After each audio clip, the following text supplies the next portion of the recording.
Hey friends, in this video I am going to be discussing the importance of having conflict in your story. In my previous videos I talked about my writing process and the beginning stages and how those stages help set the intro for my story. So the first thing is for me to have an idea.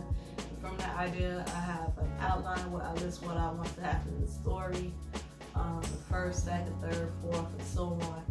And after the outline, I have character profile where I describe the characters, each character in my story, inside and out, to the very detailed description of the characters. So like I said, in this video, I will be talking about conflict, and I will be using my short story, Rain, as an example. So first I would say I want to start with describing the types of conflict. There are two types of conflict, internal and external.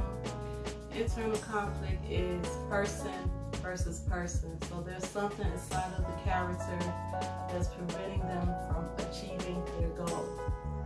That's internal conflict. External conflict, there's factors outside of the character that's preventing them from achieving their goal. So some examples of external conflict would be another person is stopping the main character from achieving their goal. Another person, something supernatural going on, something in nature, technology. It's just something outside of the character is stopping them from achieving their goal. And that is an example of external conflict. Now conflict or drama, we all love it. I love it as long as I'm not in it, but watching it on TV, I love a good drama. And drama's a good, well-written drama is going to keep the reader wanting more. It's going to keep them turning the pages. It's going to keep them wanting to know what's going to happen next. So I'm going to get into this book, Rain. We're on chapter 4. The previous chapters, I set the stage. Rain, she's raised by only her father. She lives with her aunt Vanessa and her cousin Cherise, and her best friend his name is Tommy. And from the first chapters, if you look at the previous videos, you'll find that her father is a hustler, and he takes her everywhere he goes to sell whatever he can get his hand on. So I'm going to read some of chapter 4, and in chapter 4 we're going to get to know what's Rain's conflict.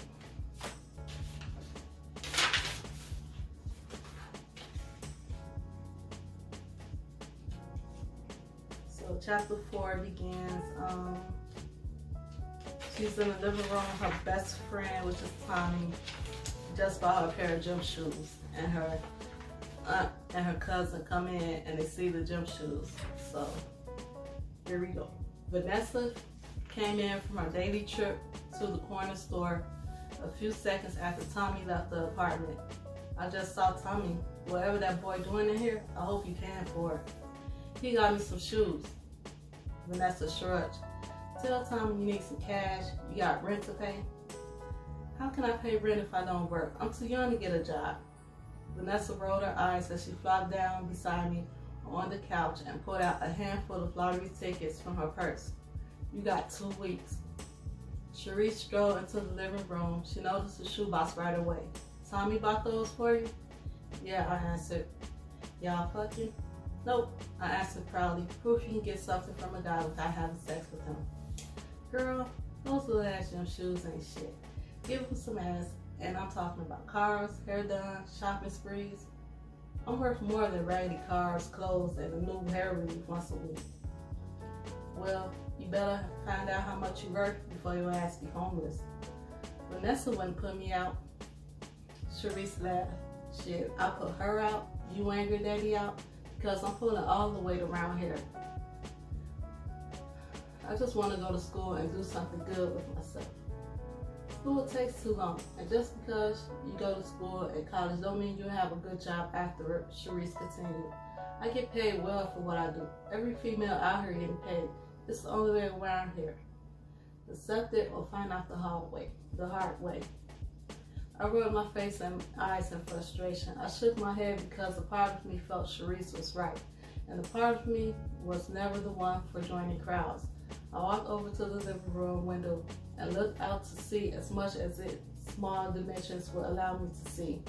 There was a guy leaning on his car, talking on his cell phone. Not too far from him stood a group of girls you swear were twice their age. Across the street, most of the dealers stood in front of the chicken shack sandwiched between the gas station and the currency exchange. For a second, I thought I shouldn't aspire to anything more than the view outside my window. Still, the varying hues of blues and browns and greens beyond the gas station gave me hope that there was something more in the world for me. Then and there, I made the decision to stay in school, despite how Vanessa and Sharice felt about it. I was going to use my education to get away from 47th Street. A lot had happened in such a little time though. Daddy had fallen ill, so we didn't hustle as much. Vanessa showed no sympathy for him. She grew more impatient with the two of us. She and I sat around the sick man and all she could think of is how she was going to get paid. One night I was sitting in a chair across from Daddy's bed watching him sleep. Whatever it was going untreated because he didn't have health insurance. The thought of him wasting away in the room brought tears to my eyes. Daddy didn't have too many philosophies about taking care of his health. He only lived to take pleasure of whatever the day had to offer him. He didn't care about the future. Vanessa walked into the room, puffing on her cigarette. She blew a puff of smoke in Daddy's direction and said, "Crying ain't gonna solve shit." She shook her head. Your daddy was always sorry. He was always trying to take the easy way out. He'd been going around selling and begging since he was little. His stupid ass dropped out of school after 6th grade, talking about he didn't need school to be a millionaire.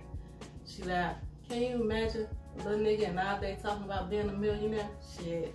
I watched his drawers until he was at least 30 because he thought he was too cool to do it for himself.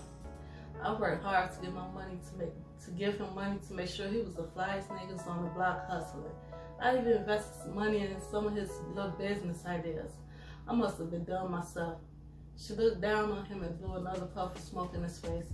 Asked this nigga to go help me with some bills and he wanted to play sick all of a sudden. Vanessa looked at me. See, you think I'm being mean, but so much happened before you were born.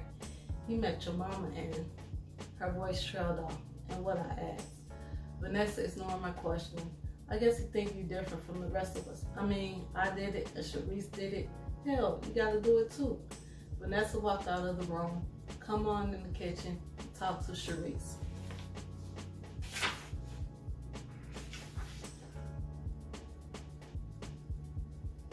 So from this is a little chapter 4. Chapter 4 is kind of long, but from this you see the conflict.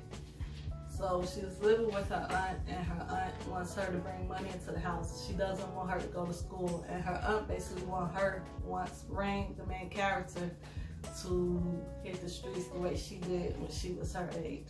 So that's her conflict. And reading it, you want to know what Rain is going to do to get out of it. As she said in the story, she'd rather go to school and do things that way. So so conflict is important when you think about your story. Think about your main character's goal, your sub character's goal, your supporting character's goal, and what it is that's going to prevent them from achieving that goal. So in the next video, I'm going to continue reading from Rain, and I'm going to talk about the climax. So the climax is events leading up to the turning point, and this is basically the highest point of drama in your story, and that's in the next video. So stay tuned for that.